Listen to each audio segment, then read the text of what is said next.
Hello, welcome to Rankistan. Unit 8 topic number 2 पे हम आ चुके हैं, जिसका नाम है physical, chemical, nutritional and functional characteristics of egg and processing of egg and egg products. क्या कह रहा है? अंडे के भौतिक, रासायनिक, पोषणीय और क्रियात्मक गुण क्या होते हैं। अंडे एवं अंडे उत्पादों का प्रसंस्करण यानी कि प्रोसेसिंग किस प्रकार से होती है या उनसे क्या क्या बनाया जाता है। ठीक है, इंट्रोडक्शन में यहाँ पे आप देखेंगे, अगेन बहुत इंपॉर्टेंट टॉपिक है, आपकी डेली लाइफ से जुड़ा हुआ है और इस एग्ज़ाम के लिए, एफएसओ के एग्ज़ाम के लिए one of the most favourite and one of the most important ये टॉपिक है। आसान बहुत ज़्यादा है और जो भी चीज़ें डिफ़िकल्ट हैं उनको बिल्कुल इतना क्रिस्टल क्लियर कर देंगे कि आपको कोई परेशानी समझने में नहीं आएगी। ठीक है, चलिए इंट्रोडक्शन में देखिए, यहाँ पे बेसिक सी कुछ बातें लिखी हुई है। कह रहा है egg is one of the most complete nutritious and functional animal product, जो घरेलू भोजन से लेकर के बेकरी और प्रोसेस्ड फूड उद्योगों तक उपयोग इसका किया जाता है। ये तो हमने बेसिक सी कहानी इसकी समझ ली। अब देखो, यहाँ पे आपको पहले नंबर पे पॉइंट मिलेगा जिसमें लिखा हुआ structure and composition of egg. जैसा हमने पहले मीट में समझा था कि मीट का स्ट्रक्चर, उसका कंपोजिशन कैसे होता है, क्या क्या उसमें पाया जाता है, वैसे ही हम यहाँ पे अंडे को देखेंगे। बेसिक सी कहानी है मेरे भाई। अंडा है ना, देखो यहाँ पे एनाटॉमी ऑफ एग लिखा हुआ है। यहाँ जो सारी चीज़ें लिखी हुई हैं मैं आपको इससे भी और आसान कर दूंगा। आप बेसिकली आप याद रखेंगे, ये है आपका एग और इस एग के 3 हिस्से होते हैं अगर इसको पढ़ना है तो।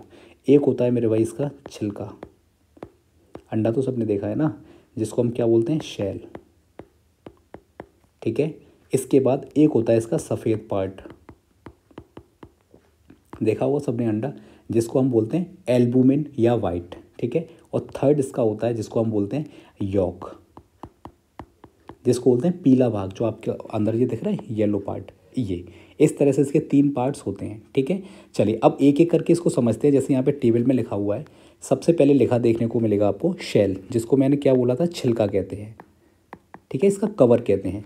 सबसे पहले आपसे पूछेगा इसका वेट कितना होता है, तब आप बोल देंगे अंडे का जो टोटल वेट है उसका 9 to 12% होता है। मान के चलते हैं अगर एक अंडा 100 ग्राम का है तो छिलके का वजन उसमें कितना होगा, 9 से 12 ग्राम होगा।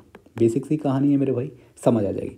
सेकंड आपसे सवाल पूछेगा किस चीज़ से बना होता है, तब आप बोलेंगे CaCO3 यानी कि कैल्शियम कार्बोनेट से ये बना होता है। ठीक है, काम क्या रहता है, जो इसके अंदर गैसेस होते हैं, जो काम क्या होता है इसका कवर का, इसको प्रोटेक्ट करना, इसके अंदर गैस एक्सचेंज ना हो, वायु के संपर्क में आने से ये क्रिया ना करने लग जाए, खराब ना होने लग जाए, इसको बचाने का ये काम करता है। ठीक है, पहली चीज़ ये।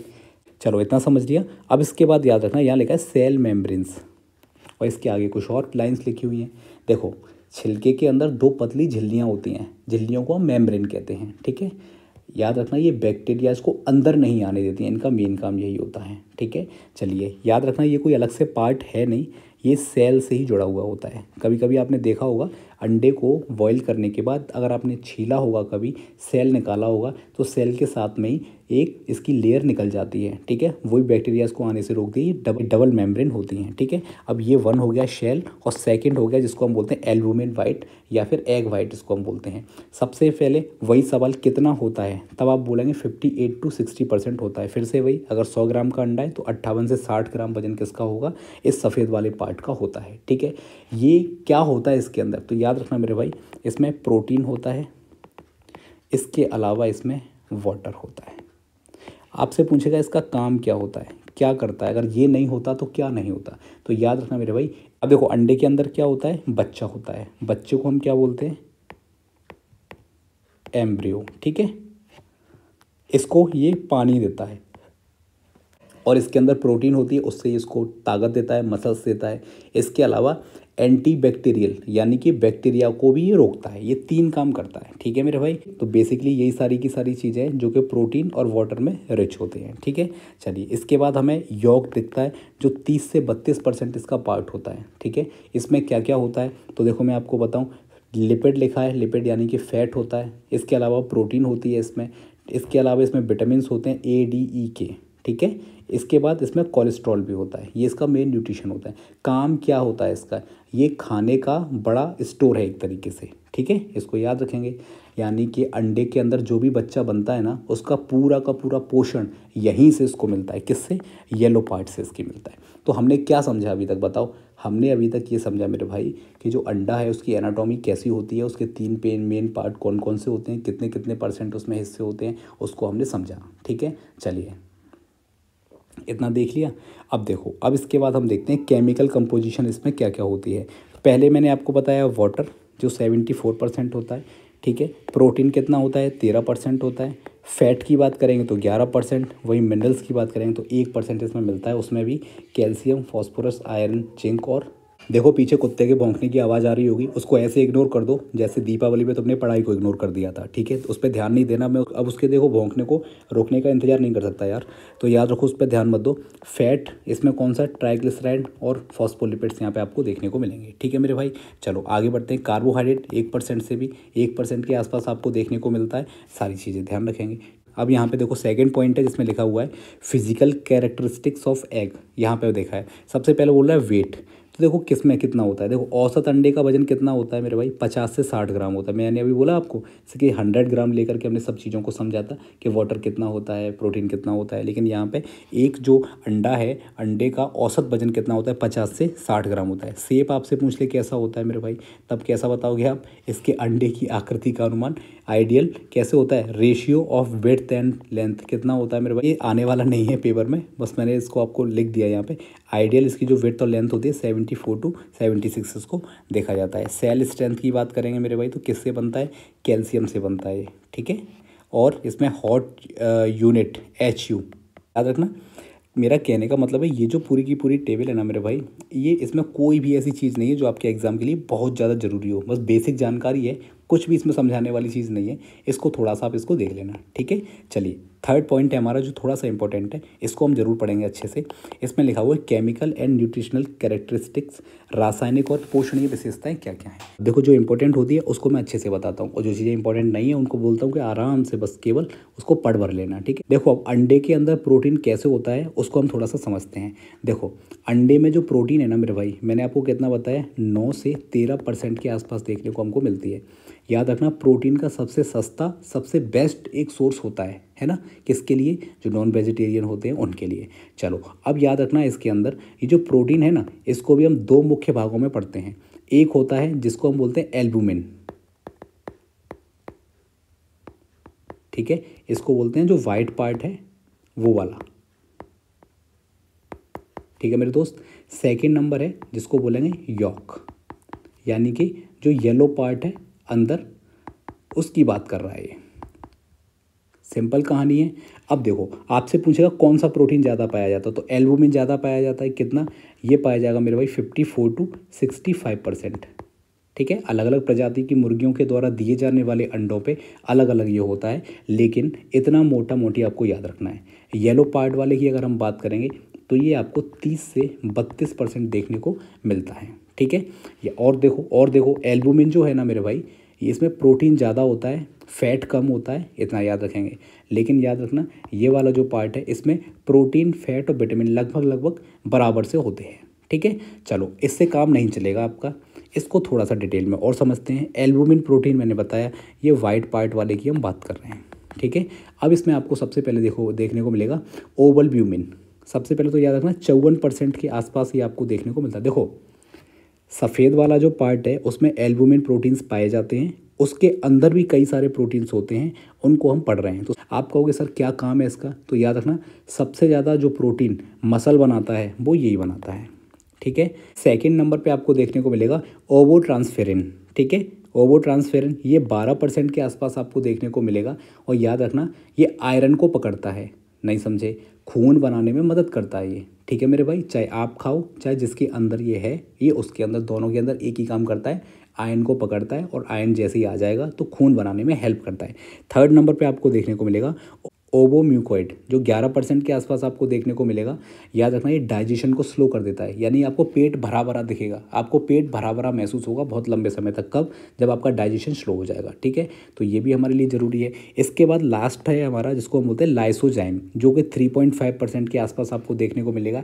एंटी बैक्टीरियल ये एंजाइम होता है, इतना आप याद रखना। एंटी बैक्टीरियल का मतलब है बैक्टीरियाज को किल कर देता है। ठीक है मेरे भाई, तो हमने ये पढ़ लिया। एल्ब्यूमिन प्रोटीन्स हमने पढ़े हैं जो हमारे वाइट वाले पार्ट में अंडे के में में देखने को मिलते हैं। सेकंड है हमारा यॉक प्रोटीन्स, जो हमारे येलो वाले पार्ट में देखने को मिलता है। ठीक है, चलिए अब इसमें आप देखेंगे तो इसमें आपको देखने को मिलेगा लाइप्टिन। ठीक है, ये लाइप्टिन का काम क्या होता है मेरे भाई, ये विटामिन B12 देता है हमको। ठीक है, B12 ये हमको देता है, इतना आप याद रखेंगे। और हमको इसमें एक जो इम्पोर्टेंट है वो देखने को मिलेगा फॉस्फेटिन कहाँ है, ये रहा। ठीक है, ये क्या काम करता है, ये आयरन को स्टोर करके रखता है। ठीक है, तो ये हमें दो हमारे लिए ज़रूरी हैं। चलो तो इतना आपने देख लिया। बाकी biological value of egg protein 93 to 100, याद रखना ये हायर देन मिल्क और मीट। अगर आपने लास्ट वाले लेक्चर्स आपने देखे होंगे, लास्ट वाले यूनिट्स अगर टॉपिक्स आपने पढ़े होंगे तो आपको पता होगा कि BV यानी कि बायोलॉजिकल वैल्यू सबसे ज़्यादा किसकी होती है, एग की होती है। किससे, मिल्क और जो मीट है उससे भी ज़्यादा होती है। यानी आपने जितना जो प्रोटीन इससे लिया वो ज़्यादा से ज़्यादा प्रोटीन आपकी बॉडी में एब्जॉर्ब हो जाए, उसी को हम क्या बोलते हैं, बायोलॉजिकल वैल्यू बोलते हैं। तो अंडे की ज़्यादा होती है 93 to 100। ये तो सुपर इंपॉर्टेंट, इसको तो बताने की ज़रूरत नहीं है, 100% आने वाला ये सवाल है। ठीक है, चलिए बाकी आपको मैं फिर से एक छोटी सी चीज़ बता देता हूँ मेरे भाई। ये जो अंडा है इसमें प्रोटीन 12 से 13% होता है। फैट इसमें याद रखेंगे 10 से 11% होता है। पानी की अगर हम बात करेंगे तो इसमें 75% के आसपास होता है। कार्ब्स की बात करेंगे तो 1% से भी कम होता है। और वहीं विटामिन की बात करेंगे तो इसमें A, D, E, K और B12 ये यहाँ पे पाए जाते हैं। अभी हमने क्या देखा मेरे भाई, प्रोटीन अंडे में होती है उसको हमने देखा। अभी हम लिपिड यानी फैट के कंपोजिशन की बात करते हैं कि फ़ैट कैसे कैसे इसमें पाया जाता है, क्या क्या इसके काम रहते हैं। अंडे में फ़ैट, पहले तो ये याद रखना है, सिर्फ जो येलो पार्ट होता है, पीला भाग रहता है, यॉक जिसको मैंने आपको बोला था, केवल उसी में पाया जाता है फ़ैट। ठीक है, जो सफ़ेद वाला जो हिस्सा है उसमें 0% फ़ैट पाया जाता है। पहली चीज़ ये आपने समझ ली। अब देखो ट्राइग्लिसराइड ये पाया जाता है कितना मेरे भाई, 65। वैसे तो लिखा है यहाँ पे 65, लेकिन एग्जैक्ट नहीं होता है, 65 to 69% के आसपास होता है। हर अंडे में अलग अलग पाया जाता है। क्या काम करता है, ये एनर्जी देता है। ठीक है, इतना आप याद रखेंगे। इसके अलावा सेकंड नंबर पे आपको देखने को मिलेगा फॉस्फोलिपिड्स, ये 28% पाया जाता है मेरे भाई। और इसका काम है एक ही, ये दिमाग को तेज करता है। ठीक है, क्या करता है मेरे भाई, ये दिमाग को तेज करता है। ठीक है, यानी कि सेल्स बनाता है ये। इसके कोलेस्ट्रॉल का मतलब क्या, कोलेस्ट्रॉल क्या करता है, याद रखना ये जो हार्मोन्स हैं उनको बनाने में मदद करता है। लेकिन अगर ये ज़्यादा हो जाए हमारी बॉडी में तो ये हमारे लिए बहुत ख़राब होता है। ठीक है, तो याद रखना ये वाली चीज़। इसके अलावा लास्ट है हमारा एक जिसमें लिखा है माइनर स्टेरॉल्स एंड कैरोटेनॉइड्स। ये क्या करता है इसको बताओ, याद रखना ये येलो कलर देता है।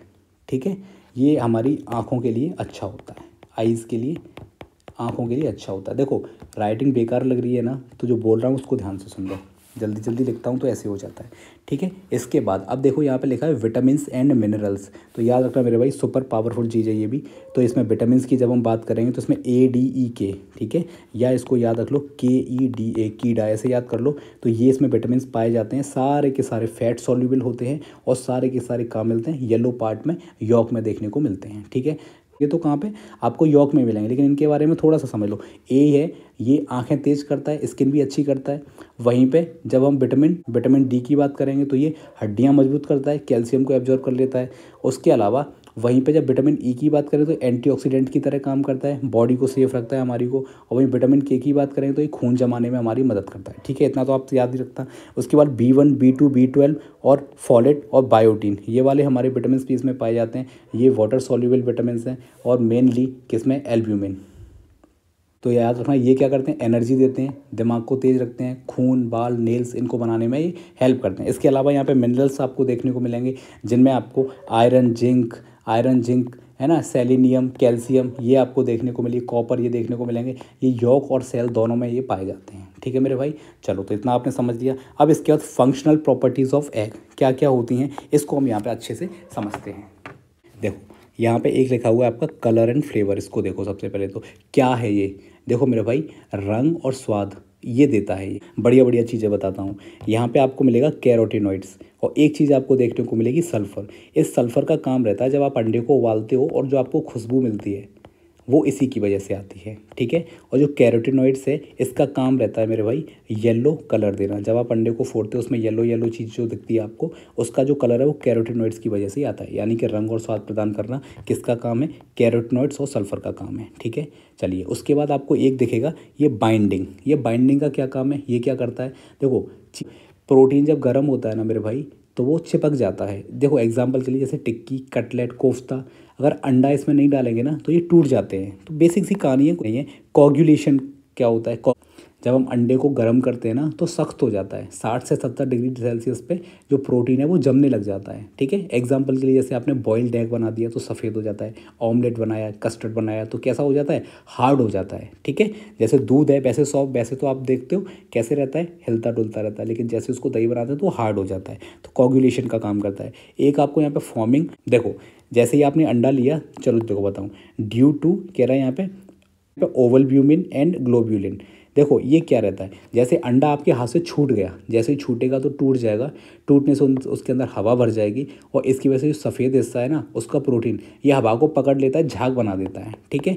जैसे केक है, केक को फ्लफी बनाना है तो उसमें हम अंडा डाल देते हैं और जैसे ही वो फूटता है हवा के संपर्क में आता है तो फ्लफी उसको बना देता है, झाग बना देता है, समझ रहे हो ना, ये सारी चीज़ें। इसके अलावा एक होता है एमल्सिफिकेशन। एमल्सिफिकेशन इसको भी याद रखो, तेल और पानी को जब हम मिला देते हैं ना और अलग नहीं होने देता। देखो इसके लिए एक एमल्सिफिकेशन का भी ये काम करता है। आप बोलेंगे सर कैसे, समझ नहीं आया। देखो लेशिथिन एक होता है जो कि येलो पार्ट में पाया जाता है, ठीक है। अब देखो ये किस चीज़ में काम आता है, जैसे एग्जांपल के लिए तेल और पानी है, उन दोनों को मिला दिया तो इसको अब जैसे तेल और पानी को हमें मिलाना है और जिससे वो दोनों अलग अलग ना हो तो हम इसको इसमें ऐड कर देंगे तो एमल्सिफिकेशन उसका हो जाएगा, दोनों अलग अलग इसके नहीं होंगे, वो है ना, तेल और पानी दोनों एक साथ बने रहेंगे, मिल जाएंगे एक दूसरे में। तो ये चीज़ आप याद रखेंगे, ये छोटे से फंक्शनल चीज़ें हैं, इससे सवाल आने की संभावना बहुत कम है, लेकिन फिर भी मैंने आपको ये समझा दिया यहाँ पे, ठीक है मेरे भाई।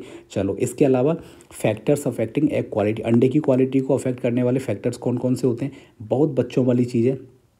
Storage temperature, humidity, microbial contamination, shell उसका ऊपर का कवर टूट गया, फीड कंपोजिशन, जो मुर्गियाँ हैं उनको आपने क्या खिलाया है, age of handling and transportation, ये सारी की सारी चीज़ें अगर अच्छे से नहीं होंगी तो कहीं ना कहीं अंडे की क्वालिटी पे उसका इम्पैक्ट पड़ेगा, ठीक है मेरे भाई। चलो इसके अलावा अब हम देखें एग के प्रिजर्वेशन मेथड्स कौन कौन से हैं। बहुत बहुत ज़्यादा सिंपल हैं, इनको भी आप एक बार पढ़ लेना। रेफ्रिजरेशन 0 से 4 डिग्री सेल्सियस 3 से 4 हफ्ते तक बचा के रखेगा। ऑयल की कोटिंग कर दीजिए, ठीक है, इससे क्या होता है, मॉइस्चर को प्रिवेंट करता है, ये 2 से 3 हफ्ते तक बच जाता है। वाटर ग्लास सोडियम सिलिकेट के द्वारा, ठीक है, ये 3 से 4 महीने तक। फ्रीजिंग -18 डिग्री सेल्सियस 6 से 12 महीने। ड्राइंग हाइड्रेशन, ड्राइंग और डिहाइड्रेशन अगर कर दिया तो 1 साल तक ये जिंदा रहेगा, जिंदा मतलब सेफ रहेगा, इसकी सेल्फ लाइफ बढ़ जाएगी। पिकलिंग, बॉइलिंग, ये सारी की सारी चीज़ें, ठीक है। चलिए अब देखिए 7 नंबर का पॉइंट है processing of egg and egg products, अंडे एवं अंडे के उत्पादों का प्रसंस्करण कैसे होता है। स्टेप बाय स्टेप चीज़ों को समझेंगे, यहाँ पे 7 स्टेप्स आपको देखने को मिलेंगे। देखो सिंपल कहानी है, जैसे दुकान में आप अंडा खरीदने से पहले देखते हैं ना, वहीं यहाँ बड़े लेवल पर होता है। समझाता हूँ कैसे। सबसे पहले आपको देखने को मिलेगा कलेक्शन एंड ग्रेडिंग, संग्रहण और ग्रेडिंग। ये क्या होता है मेरे भाई, मुर्गी से ताज़ा अंडा इकट्ठा करते हैं पहले तो, फिर चेक करते हैं वज़न कितना है, बड़ा है छोटा है, उनको थोड़ा थोड़ा अलग हम कर लेते हैं, साफ़ है या गंदा है, छिलका मजबूत है या टूटा हुआ है, ये सारी की सारी चीज़ें करना कलेक्शन और ग्रेडिंग के अंदर आता है। सेकंड नंबर पे आपको देखने को मिलेगा वॉशिंग एंड सैनिटाइजेशन। इसको थोड़ा सा समझो, इसमें क्या करते हैं, अंडे को गर्म पानी प्लस क्लोरीन इससे धोते हैं, और क्लोरीन कितना मेरे भाई, ये 50 to 100 ppm इतना होना चाहिए, ठीक है। इस पर हम इसको धोते हैं, इससे बैक्टीरिया, गंदगी, मिट्टी, ये सारी की सारी साफ़ हो जाती है, ठीक है। थर्ड नंबर पे आता है कैंडलिंग। कैंडलिंग में क्या होता है मेरे भाई, रोशनी में जांच करना। एक तरीके से क्या होता है, एक अंधेरा कमरा, एक तेज़ रोशनी, ठीक है, अंडे को रोशनी के सामने रखते हैं और अंदर से देख सकते हैं दरार है कि नहीं, ब्लड स्पॉट तो इस पर नहीं लगे हैं, एयर सेल बड़ा तो नहीं है कहीं, ठीक है, यानी पुराना अंडे का साइन तो नहीं है इस पर कहीं।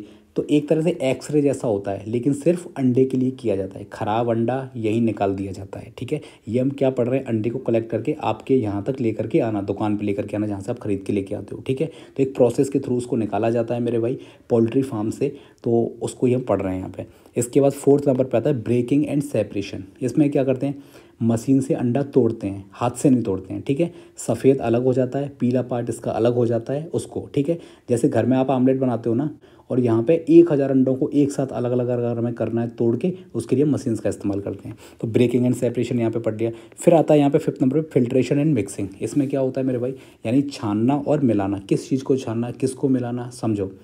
क्या होता है सबसे पहले इसमें, सफ़ेद या पीले पार्ट को छान लेते हैं हम, ठीक है, मतलब सबको अलग अलग कर देते हैं और बाद में फिर इसको हम मिक्स कर देते हैं, जिससे एक लिक्विड जैसा ही बन जाए। जैसे दूध उबालने के बाद आप पहले मलाई को अलग निकाल देते हो ना, साफ़ और स्मूथ लिक्विड बन जाता है, ठीक है, ऐसे ही इसको किया जाता है, ठीक है। इसमें फिर 3rd पे 6th पे होता है पाश्चराइजेशन। पाश्चराइजेशन में क्या होता है मेरे भाई, एक तरीके से कीटाणुओं को मारना।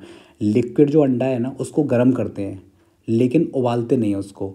जो यॉक होता है ना, पीला वाला पार्ट लिक्विड वाला, उसको याद रखना मेरे भाई, 60 डिग्री सेल्सियस पे 3.5 मिनट तक इसको हम गर्म करते हैं। किसको, यॉक को, पीले वाले पार्ट को, ठीक है। इसके अलावा जो पूरा अंडा होता है उसको 55 डिग्री सेल्सियस पे गर्म करते हैं 3.5 मिनट तक। लिखा है होल एग। पूरे अंडे को हम कितना करेंगे, 55 डिग्री सेल्सियस पे गर्म करेंगे 3.5 मिनट तक, और 60 डिग्री सेल्सियस पे 3.5 मिनट तक हम जो येलो वाला पार्ट है उसको गर्म करते हैं, ठीक है। इसी को हम पाश्चराइजेशन कहते हैं अंडे के लिए।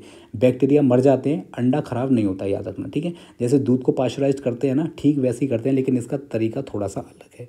7th नंबर पे आपको फ्रीजिंग और ड्राइंग दिखेगा, जमाना या सुखाना जिसको हम बोलते हैं। अब देखो क्या करना है इसके लिए, जो चाहिए उसके हिसाब से हम काम करते हैं। जैसे फ्रीज कर दो, अब जो फ्रोजन एग है ना, जैसे आइसक्रीम फैक्ट्री में आइसक्रीम को फ्रोज कर देते हैं, ऐसे ही यहाँ पे अंडे को फ्रोज कर दिया जाता है। या फिर सेकंड होता है सुखा दो, एग पाउडर बना दो। जैसे मिल्क पाउडर देखा है ना, ऐसे ही एग पाउडर बना दो, जिसको जब खाना होगा, अब 2 तरह से आदमी खा सकता है इसको, 2 तरह से हम खा सकते हैं। या तो हम फ्रोजन एग खरीद के ले आएँ, उसको लाएँ, टेम्परेचर दें, फिर उसको तोड़ फोड़ के खा लें।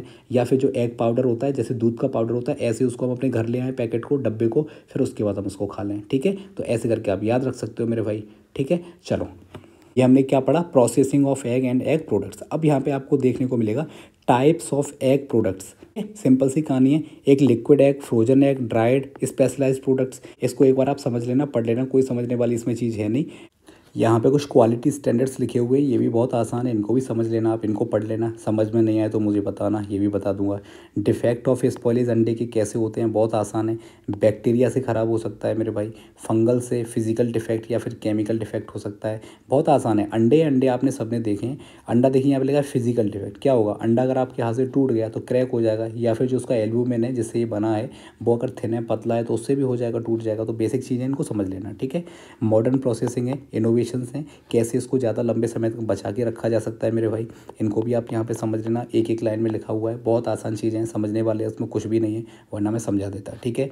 बाय प्रोडक्ट्स यहाँ पे देखेंगे, यूटिलाइजेशन देखेंगे, egg shell, shell membrane, broken eggs, क्या क्या हो सकता है। ब्रोकन एग को यूज़ कर सकते हैं बेकरी में, एनिमल फूड के फॉर्म में यूज़ कर सकते हैं कुछ यहाँ पे, ठीक है। बाकी यहाँ पे थोड़ी सी समरी लिखी, जो लिखा हुआ है आपने, आपको याद हो जाए, थोड़ी 4-5 लाइनों में यहाँ लिख दिया है, जिससे आपको आसानी हो। इसके बाद फिर से सुपर 50 यहाँ पे आपके लिए लिख दिए गए हैं, जिनको आप यहाँ पे पढ़ेंगे तो आपके लिए बहुत ज़्यादा बेनिफिशियल ये रहेगा, ठीक है।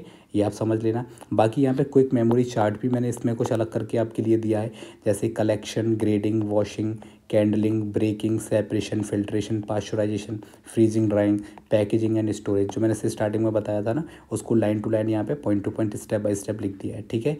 अगर आपने यहाँ तक आ गए हो आप, तो चैनल को सब्सक्राइब कर लीजिए, वीडियोस को लाइक कीजिए, बहुत एफर्ट्स लगते हैं इनमें। आप अभी इसकी एमसीक्यू प्रैक्टिस कराएंगे, जिसमें PYQs को डाल देंगे, और मोस्ट इंपॉर्टेंट क्वेश्चंस जो उनके आने की संभावना रहेगी उनको भी इसमें डाल देंगे, जिससे आपका हर टॉपिक कंप्लीट हो जाएगा, ठीक है। इसके साथ ही हमने यूनिट 8 के टॉपिक 1 और टॉपिक 2 को कंप्लीट कर लिया है। इसमें इस यूनिट 8 में 2 टॉपिक और बचे हैं, 3 एंड 4। कल इनको कंप्लीट कर देंगे और ये यूनिट आपका पूरा कंप्लीट हो जाएगा। आसान यूनिट है और क्वेश्चंस ऐसे आएंगे जिनसे आप नंबर आसानी से ले सकते हो, ठीक है। चलो, थैंक्स फॉर वॉचिंग।